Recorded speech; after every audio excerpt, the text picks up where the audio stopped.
तो बिहार में शराब और शराबबंदी पर सियासत तेज है।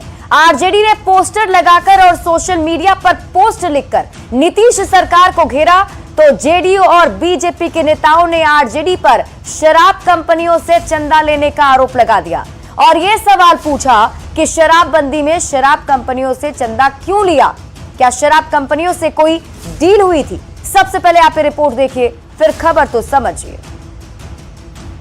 शराबियों को नशे में घुमाने वाली शराब के इर्द गिर्द आजकल बिहार की सियासत घूम रही है। आरजेडी ने शुक्रवार की रात सोशल मीडिया साइट एक्स पर पोस्ट कर नीतीश सरकार पर निशाना साधा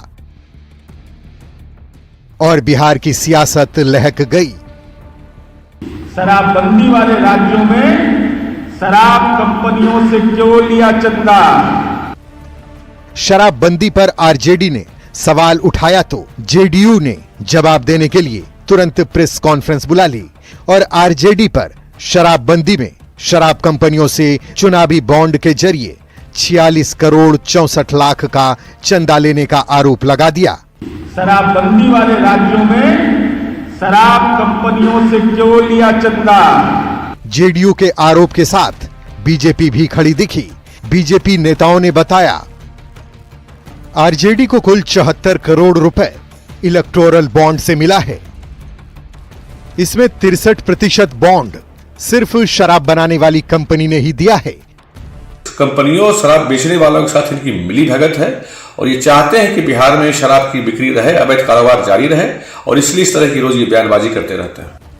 शराब और शराबबंदी पर तेज सियासत के बीच नेता प्रतिपक्ष तेजस्वी यादव ने एक बार फिर बिहार सरकार पर आरोप लगाया कि सरकार ही शराब बिचवा रही है। क्योंकि सरकार ही शराब बिचवाने का काम कर रही है, संरक्षण देने का काम कर रही है माफियाओं को। एक और आरजेडी के नेता बार बार शराबबंदी में जहरीली शराब से मौत के आंकड़े गिना रहे हैं, तो दूसरी ओर जेडीयू और बीजेपी के नेता सवाल पूछ रहे हैं कि जब शराबबंदी की शपथ ली थी तो फिर शराब कंपनियों से चंदा क्यों लिया। क्या शराबबंदी के खिलाफ माहौल बनाने की डील हुई थी। न्यूज 18 के लिए पटना से रवि एस नारायण, आनंद अमृतराज और शैलेंद्र कुमार के साथ ब्यूरो रिपोर्ट। तो बिहार में शराब, शराबबंदी और शराब से मौत पर सियासत तेज है। आरजेडी के हमले के बाद जेडीयू ने आंकड़ों के जरिए आरजेडी पर निशाना साधा है। जेडीयू का आरोप है कि शराबबंदी के बावजूद आरजेडी ने शराब कंपनियों से चुनावी बॉन्ड के जरिए चंदा लिया था। आइए पहले जानते हैं कि जेडीयू का आरोप क्या है। आपको बता दें कि इस बार सरकार इलेक्टोरल बॉन्ड लेकर आई थी, जिसके तहत कोई भी कंपनी जो दल है उसे चंदा दे सकते थे और जो दल है वो चंदा ले सकते थे, और उसी आंकड़ों के आधार पर जेडीयू की तरफ से ये आरोप आरजेडी पर लगाया गया है, जिसमें जेडीयू की तरफ से कहा गया कि 74 करोड़ रुपए जो चंदा आरजेडी को मिला है वो शराब कंपनी से मिला है। चुनावी बॉन्ड का मतलब 46 करोड़ 64 लाख, जो कि चुनावी बॉन्ड का 63% है, वो चंदा जो आरजेडी को मिला वो शराब कंपनियों की तरफ से दिया गया। मतलब ये कि इलेक्टोरल बॉन्ड के तहत 74 करोड़ रुपए चंदा के तौर पर आरजेडी को मिला था और उनमें से 46 करोड़ 64 लाख, जो उसका करीब 63% हिस्सा है, जेडीयू की तरफ से आरोप लगाया गया कि आरजेडी ने ये जो चंदा इकट्ठा किया है वो शराब बनाने वाली कंपनियों से इकट्ठा किया है। और ऐसे में जेडीयू ने यह भी सवाल पूछा कि शराबबंदी वाले बिहार में शराब कंपनियों से आरजेडी ने आखिर क्यों ये चंदा लिया है। अब हम आपको एक एक करके उन कंपनियों के नाम बताते हैं जिनके नाम का जिक्र जेडीयू की तरफ से किया गया था। जेडीयू का कहना है कि इन कंपनियों ने आरजेडी को चंदा दिया था और ये कंपनियां शराब बनाती हैं। तो कौन कौन सी कंपनी है आइए जल्दी से आपको बताते हैं। पहली कंपनी का नाम बताया गया नॉर्दर्न स्पिरिट्स लिमिटेड, जिसकी तरफ से 20 लाख रुपए चंदा के तौर पर दिया गया था आरजेडी को। ये आरोप जेडीयू की तरफ से लगाए गए थे और ऐसे में कई और भी आरोप हैं, आपको बताएंगे, लेकिन उससे पहले आपको बड़ी खबर बताएं। मुख्यमंत्री नीतीश कुमार की अगुवाई में 28 अक्टूबर को एक एनडीए के घटक दलों की महत्वपूर्ण बैठक होने वाली है, जिसे लेकर सियासी हलचल तेज हो चुकी है। बैठक में क्या कुछ होगा, इस पर भी निगाहें टिकी हुई हैं।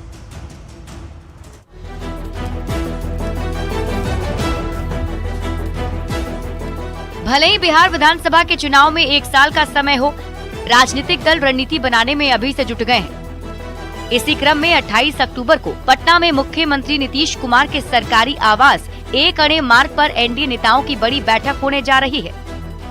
सबसे महत्वपूर्ण बात यह भी है कि खबर यह भी है कि एक कोऑर्डिनेशन कमेटी बनाई जा सकती है। बैठक में घटक दलों के एमपी, एमएलए, एमएलसी और संगठन से जुड़े नेता जुटेंगे। इस बैठक में अगले साल होने वाले विधानसभा चुनाव के साथ साथ चारों सीटों पर हो रहे उपचुनाव को लेकर भी रणनीति तैयार की जाएगी। 28 अक्टूबर को सीएम आवास में होने वाली एनडीए की बड़ी बैठक को लेकर बिहार में सियासी बहस भी छिड़ गई है। बैठक पर विपक्ष के नेता चुटकी ले रहे हैं। एक बैठक एक अन्य मार्ग में बुला दें, चाहे दिल्ली में बुला दें, क्या फर्क पड़ता है बिहार के अंदर में? जिस तरह से तेजी में अनावश्यक तरीके से बैठक बुलाई गई है, ऐसा लगता है नीतीश जी के मन में कुछ और चल रहा होगा। वहीं एनडीए के नेता उपचुनाव को लेकर इस बैठक को काफी अहम बता रहे हैं। स्वाभाविक रूप से एक साझा रणनीति बनेगी और लोकसभा चुनाव से बेहतर परिणाम। एनडीए का एक सशक्त और समृद्ध बिहार बनाने का संकल्प स्पष्ट होता है। इस बैठक में बिहार में विकास को तेज करने के लिए नई रणनीति पर चर्चा होगी। अगले साल होने वाले विधानसभा चुनाव से पहले 4 सीटों पर हो रहे उपचुनाव को सेमीफाइनल के तौर पर देखा जा रहा है। इसमें 3 सीटें इंडिया के पास थी तो 1 सीट एनडीए के पास। ऐसे में तेजस्वी यादव की साख दांव पर है और एनडीए के नेता किसी भी हाल में ज्यादा से ज्यादा सीट जीतकर मानसिक बढ़त बनाने की फिराक में है। न्यूज़ 18 के लिए पटना से आनंद अमृतराज की रिपोर्ट। और अब आप समझिए कि नीतीश कुमार ने क्यों बुलाई है एनडीए की बैठक। बिहार में अगले साल ही यानी कि 2025 में विधानसभा का चुनाव होना है। अभी 4 सीटों पर उपचुनाव हो रहा है। बिहार की 4 विधानसभा की सीटें हैं। 4 सीट से जीत की हार से मैसेज जाएगा। अगर इन 4 सीट पर जो भी जीतता है उसके लिए बढ़त होगी।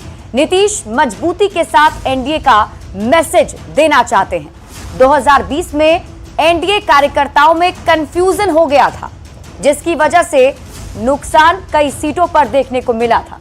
नीतीश कुमार नहीं चाहते हैं कि इस बार कोई भी कंफ्यूजन रहे और यही वजह है कि एनडीए नेताओं की बैठक नीतीश कुमार ने बुलाई है और इस बैठक में चुनाव को लेकर रणनीति बनाई जाएगी। बढ़ते हैं आगे और बात अगली खबर करेंगे। झारखंड में भाकपा माले ने झामुमो और कांग्रेस की 70 सीटों पर उम्मीदवारों की घोषणा को एक तरफा बताया है। माले नेता मनोज भक्त ने कहा कि इंडिया गठबंधन क्रिटिकल स्थिति में है। माले ने कांग्रेस और जेएमएम को 24 घंटे का अल्टीमेटम भी दिया है।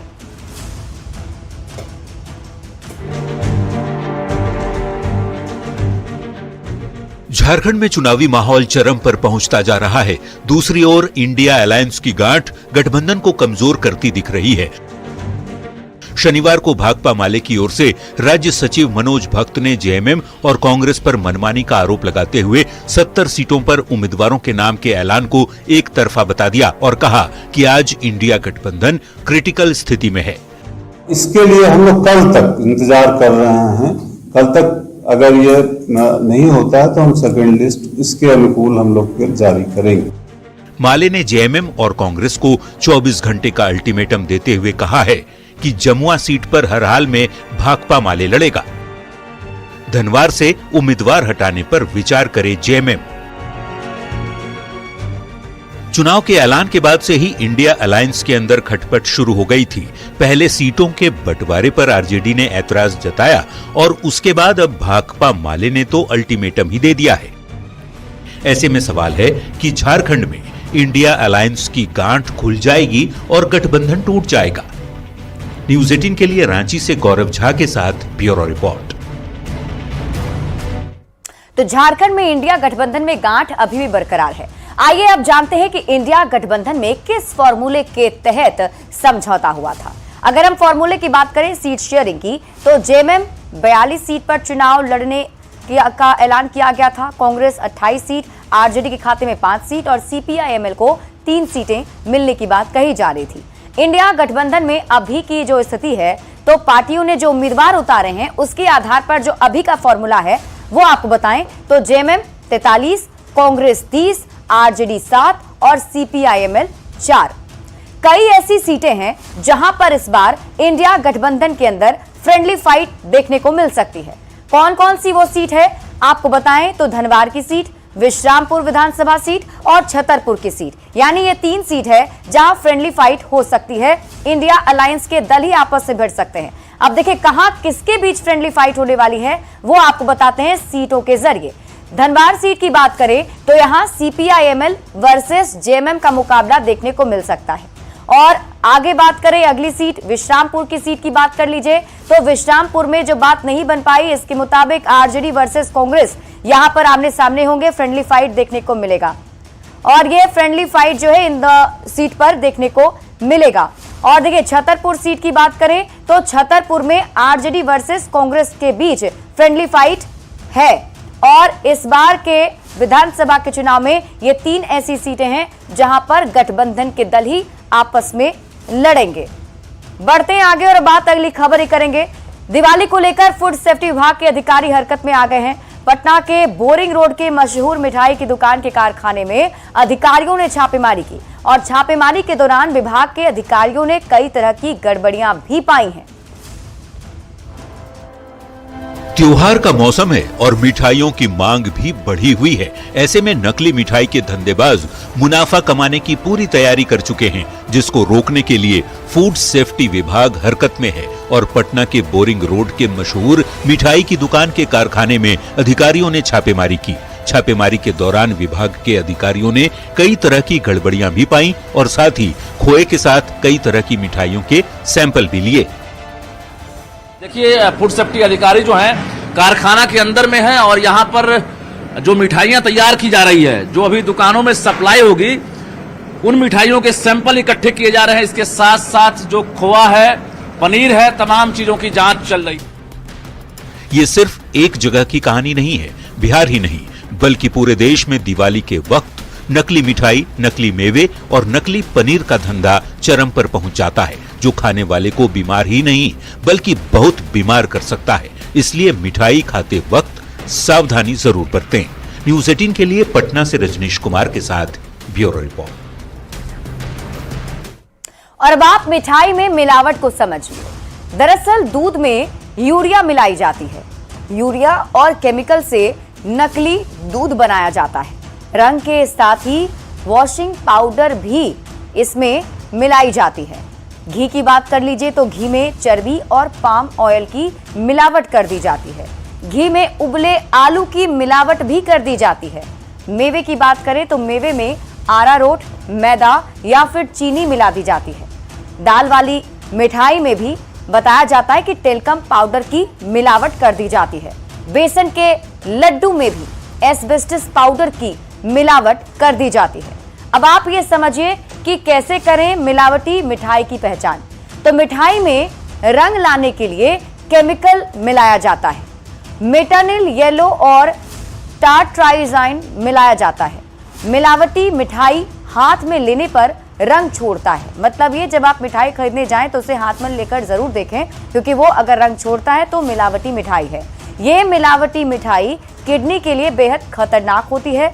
मिलावटी मिठाई गर्म करने पर भूरे रंग की हो जाती है। अगर खोवा दानेदार होता है तो वो मिलावटी है। आयोडीन की 2 बूंद मेवे पर डालकर अगर आप देखते हैं और उस वक्त मेवा जो है वो काला पड़ जाता है तो समझ जाइए कि इसके अंदर मिलावट की गई है। मिठाई पर लगे वर्क और उंगलियों के बीच रगड़ें। अगर पाउडर बन जाए तो असली वर्क है। असली वर्क को जलाने पर सिकुड़ जाता है और नकली वर्क जलाने पर राख में बदल जाता है। नकली केसर पानी डालने पर रंग छोड़ता है और जो असली केसर होते हैं वो कई घंटे तक रंग नहीं छोड़ते हैं। तो रंग बिरंगी मिठाई खरीदने से बचें और जब मिठाई खरीदने जाएं तो इन बातों का खास ख्याल जरूर रखें। बढ़ते हैं आगे और अब बात अगली खबर की। लोक गायिका शारदा सिन्हा की अचानक से तबियत खराब होने की वजह से उन्हें दिल्ली एम्स में एडमिट कराया गया है। एक ओर जहां शारदा सिन्हा के लिए यज्ञ और पूजा की जा रही है तो दूसरी ओर न्यूज़ 18 पर खबर चलने के बाद बिहार के स्वास्थ्य मंत्री मंगल पांडे ने उनके परिवार से संपर्क किया और इलाज में राज्य और केंद्र सरकार की तरफ से हर संभव मदद का भरोसा दिया है। नाथ जागी भइल अब भोर, हो दीनानाथ। बिहार में छठमय माहौल हो चुका है। ताल तलैया से लेकर घरों में लोग छठ की तैयारी में जुट गए हैं, लेकिन जिनके गीतों के बिना छठ की कल्पना नहीं की जा सकती, या कहें कि जो छठ की पर्याय बन चुकी हैं। घर घर जातवा के शोर, हो दीनानाथ जागी। वो स्वर कोकिला शारदा सिन्हा दिल्ली के एम्स में इलाज के लिए भर्ती हैं। हम सब प्रार्थना करें कि हम सबकी मैया, छठी मैया की पर्याय शारदा मैया जल्द से जल्द स्वस्थ होकर हम सबके बीच वापस लौटे। शारदा सिन्हा के जल्द स्वस्थ होने की कामना को लेकर कहीं पूजन और यज्ञ हो रहा है, तो कहीं बिहार के कलाकार उनके जल्द स्वस्थ होने की ईश्वर से प्रार्थना कर रहे हैं। वहीं न्यूज 18 पर खबर चलने के बाद बिहार के स्वास्थ्य मंत्री मंगल पांडे ने भी उनके परिवार से संपर्क किया और इलाज में राज्य और केंद्र सरकार की तरफ से हर संभव मदद का आश्वासन दिया। बिहार कोकिला के नाम से जाने जाने वाली शारदा सिन्हा पद्मश्री और पद्म भूषण सम्मान से भी सम्मानित हो चुकी हैं। न्यूज 18 के लिए पटना से रजनीश कुमार के साथ ब्यूरो रिपोर्ट। और अब आप खबर तो समझिए। शारदा सिन्हा बिहार की लोक गायिका हैं। शारदा सिन्हा को स्वर कोकिला कहा जाता है। पद्म भूषण सम्मान से भी शारदा सिन्हा सम्मानित हो चुकी हैं। शारदा सिन्हा के बीमार होने से उनके जो प्रशंसक हैं, उनके जो फैंस हैं, वो काफी दुखी हैं। लोग उनके जल्द ही स्वस्थ होने की कामना कर रहे हैं और कई जगह पर हवन पूजन किया